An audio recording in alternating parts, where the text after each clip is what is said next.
Assalamualaikum warahmatullahi wabarakatuh. Alhamdulillah nahmaduhu wa nasta'inuhu wa nastaghfiruhu wa na'udzu billah min sururi anfusina wa min sayyiati a'malina. May yahdihillahu fala mudhillalah wa may yudlil fala hadiyalah. Ashhadu an la ilaha illallah wahdahu la syarikalah wa ashhadu anna Muhammadan abduhu wa rasuluhu la nabiyya ba'dah.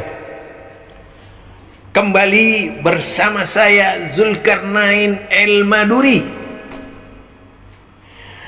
berbicara tentang penunggang agama. Ini sama saja dengan istilah penumpang gelap kalau dalam bahasa Indonesia. Yang kita kenal itu penunggang kuda ya. Di istilah Indonesia itu penumpang agama. Mengatasnamakan agama. Orang-orang yang mengatasnamakan agama. Ini yang dibahas oleh Profesor Dr. Maza. Siapa sajakah para penunggang agama itu? Nah, yang dipandu oleh presenternya dari Profesor Dr. Maza, mari kita simak.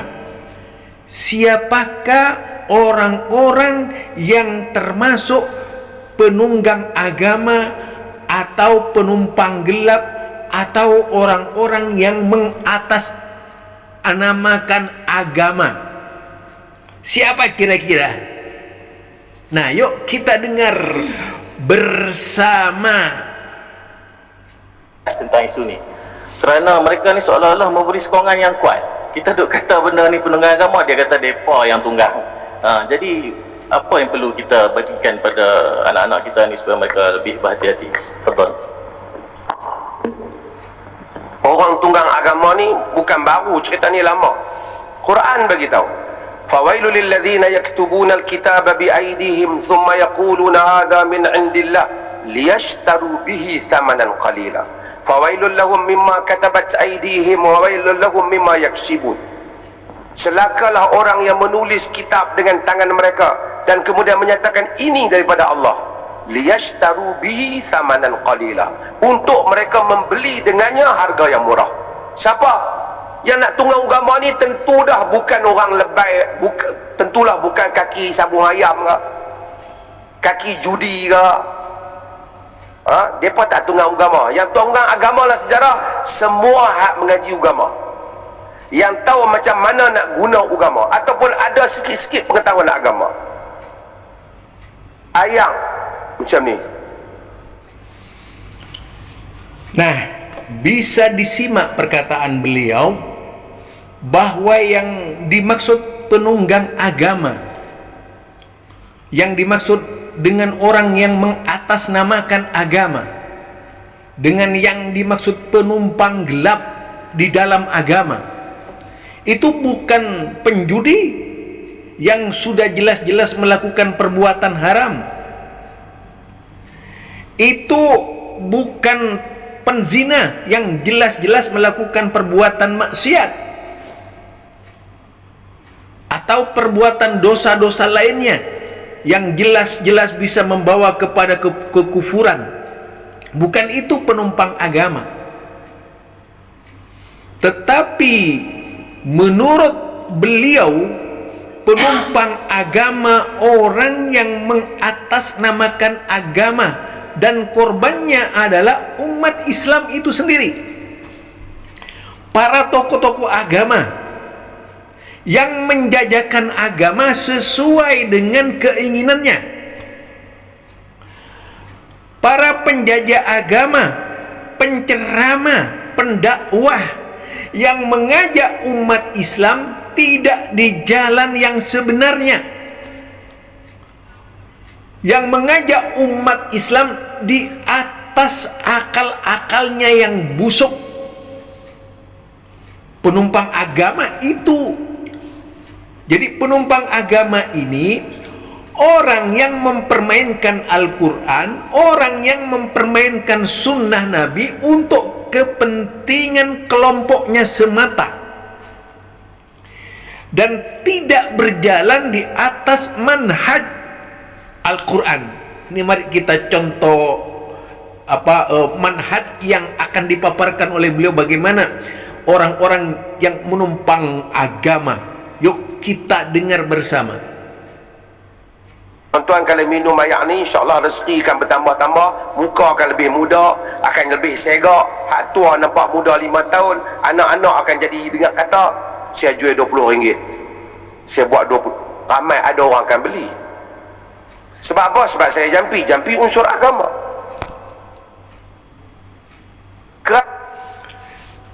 Jadi di antara penumpang agama menurut beliau itu, misalnya menjual air, ya, menjual air, minuman, kemudian dibacai jampi-jampi, dibacai doa dan sebagainya, lalu dikatakan kepada mereka yang sakit agar membeli air itu, meminum air itu, lalu diminum dengan air itu,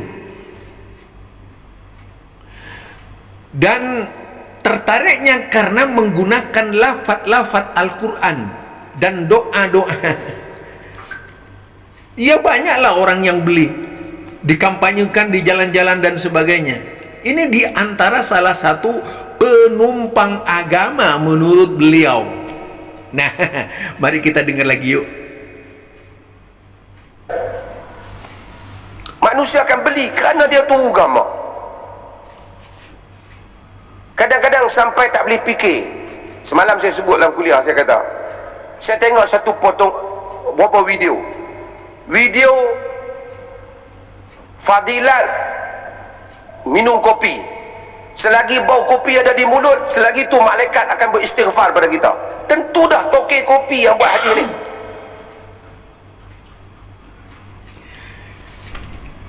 Yang lucu menurut beliau menonton sebuah video yang dikirim oleh salah satu mahasiswanya. Nah, di dalam video tersebut ada perkataan orang yang mempromosikan kopi. Ditulis judul videonya, Fadilah Meminum Kopi. Jadi fadilah, keutamaan meminum kopi. Wah.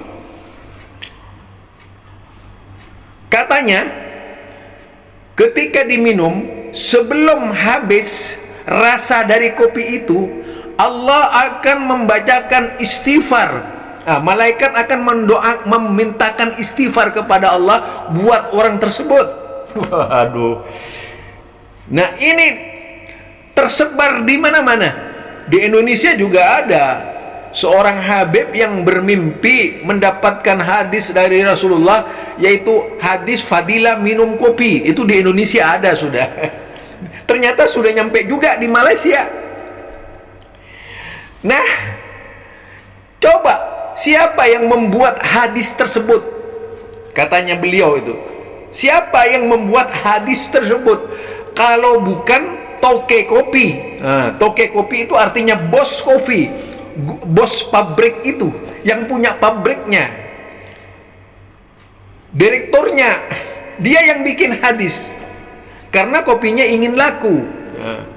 Lalu membuat hadis Nabi, memalsukan hadis Nabi, atau mengatasnamakan Nabi, membuat hadis, membuat ucapan tentang yaitu keistimewaan, keutamaan atau fadilah kopi. Karena banyak yang mendengar seperti itu, akhirnya orang-orang itu menyerbu kopi. Di toko-toko kopinya itu semua diserbu, karena berharap ampunan dari Allah Subhanahu wa taala melalui kopi. Ini luar biasa, saudara. Ini namanya mengatasnamakan agama. Orang seperti ini tentunya yang sangat berbahaya di dalam agama.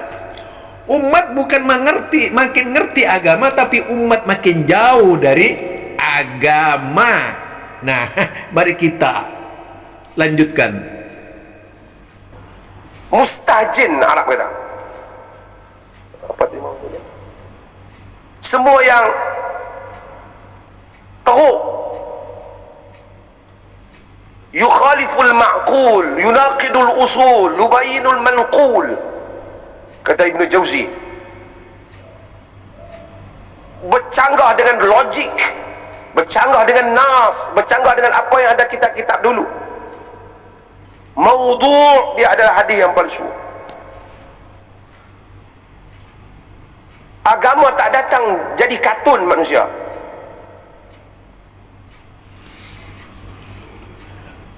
Kata beliau, sesuatu yang tidak logik atau tidak masuk logika itu seringkali menjadi pilihan umat yang teruk-teruk, yang sulit-sulit, yang sulit dicerna dengan akal sehat. Ya, kalau bahasa Indonesia, kata orang Malaysia, yang teruk-teruk itu, yang teruk, yang sulit, difficult, yang sulit dipecahkan. Di antaranya yaitu tadi, sulit dicerna dengan akal sehat, yukhaliful usul, ya, yaitu bercanggah dengan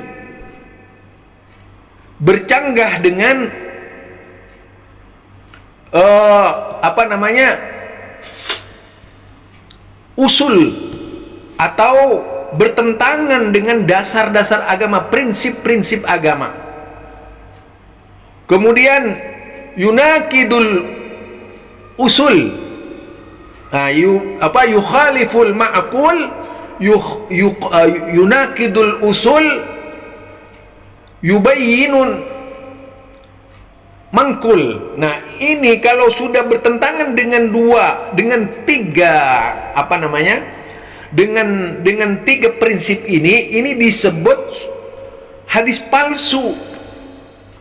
Tidak mungkin Rasulullah mengajarkan hadis-hadis semacam itu. Ya, seperti kopi tadi dan sebagainya, air dibacakan bisa menyembuhkan segala penyakit. Nah, itu namanya mengatasnamakan agama. Sesuatu yang bertentangan dengan akal sehat, sesuatu yang bertentangan dengan dasar-dasar agama, dan sesuatu yang bertentangan dengan asar-asar hadis Nabi dan sebagainya, maka itu tidak bisa dijadikan rujukan. Sudah pasti dari hadis tersebut adalah termasuk jajaran hadis maudhu', hadis palsu menurut beliau nih. Jadi ini masalah kopi saja yang sering terjadi. Memang di Indonesia ini lagi marak tentang gahwa, itu istilah gahwa. Qahwa ya, kalau baca orang Arab di mana itu dia gahwa, kopi. Ya, masa kopi itu fadilah kopi gitu. Saya aja kalau minum kopi terlalu banyak sakit perut itu. Bukan fadilah. Saya nyoba fadilah kopi. Bukan bertambah sembuh, makin sakit perut. Kalau mah apalagi nggak bisa minum kopi itu, makin menjadi-jadi. Aduh. Ya itu. Nah, ini lagi. Mari kita dengar lanjutan pembahasan beliau berkaitan dengan para penumpang gelap dalam agama. Jadi penumpang gelap dalam agama, atau menurut istilahnya penunggang-penunggang agama dan dukungan dari orang-orangnya, yaitu para pendukung. Kalau istilah Malaysia, sokongan gitu. Sokongan, Malaysianya itu sokongan ya. Karena saya lama di Malaysia dulu. Nanti manusia itu akan seperti kartun, kata beliau. Tahu kartun nggak itu? Kartun itulah film itu. Nggak bisa terkendali kayak Tom and Jerry itu. Kalau sudah agama tidak mengendalikan mereka. Tanpa agama manusia ya akan seperti itu. Ini pakai agama saja manusia nggak bisa diatur, apalagi tanpa agama. Sudah pasti akan terjadi. Bayangkan kalau tanpa agama, sepanjang jalan itu akan terjadi perzinahan, sepanjang jalan akan terjadi minuman mabuk, supaya pasar bukan berisi makanan dan minuman, tapi pasar bisa berisi maksiat dan sebagainya. Nah, itu yang akan terjadi. Nah, mari kita dengar lagi. Tarim di Yaman, dia kata dia selalu jumpa Nabi. Tak tahulah dia jumpa Nabi dalam mimpi tu, Nabi yang betul ke syaitan mimpi, tak tahu, Allah alam. Dia sampai di Tarim, dia tak jumpa dah Nabi dalam mimpi. Jadi dia keluar dari Tarim, baru dah dia dapat jumpa Nabi balik dalam mimpi. Lalu dia tanya, Nabi, kenapa di Tarim aku tak jumpa engkau, wahai Rasulullah? Dia kata, di Tarim cukuplah kau jumpa dengan Habib sekian-sekian ni, itulah rupa Nabi. Padahal saya bukan nak petikai rupa Habib tu ke apa. Padahal dia sepatutnya baca dalam Islam ni ada kitab Syama'il At-Tirmidhi umpamanya, Syama'il Al-Muhammadiyah. Dalam kitab Syama'il itu telah disifatkan rupa Nabi, janggut Nabi, keadaan Nabi. Sedangkan dia tengok orang yang dikatakan sama tu jauh nak disamakan dengan apa yang dalam hadis-hadis Nabi tu. Tak apalah. Di Tarim itu daerah Yaman ya. Tarim itu daerah Yaman. Daerah yang dikeramatkan oleh para pengkeramat kuburan. Karena Tarim itu punya sejarah tersendiri. Bahkan di dalam tentang doa Qarnus Syaitan itu, fi Yamanina ya Rasulullah. Akhirnya masuk doa Rasulullah sallallahu alaihi wasallam tentang Yaman itu. Karena ada sejarah tersendiri di Yaman. Tetapi banyak orang menyalahgunakan Yaman. Dari hadis itu muncullah orang-orang di Yaman yang menyalahgunakan Yaman untuk mempengaruhi cara berpikir umat Islam di mana-mana negara, termasuk di Indonesia, di Asia Tenggara, di Malaysia. Jadi ada orang yang bermimpi memberikan petunjuk kalau ingin bertemu Rasulullah sallallahu alaihi wasallam datang ke Tarim. Nah, ini juga ada di video Indonesia, ada versi Indonesia ada. Datanglah orang tersebut ke Tarim.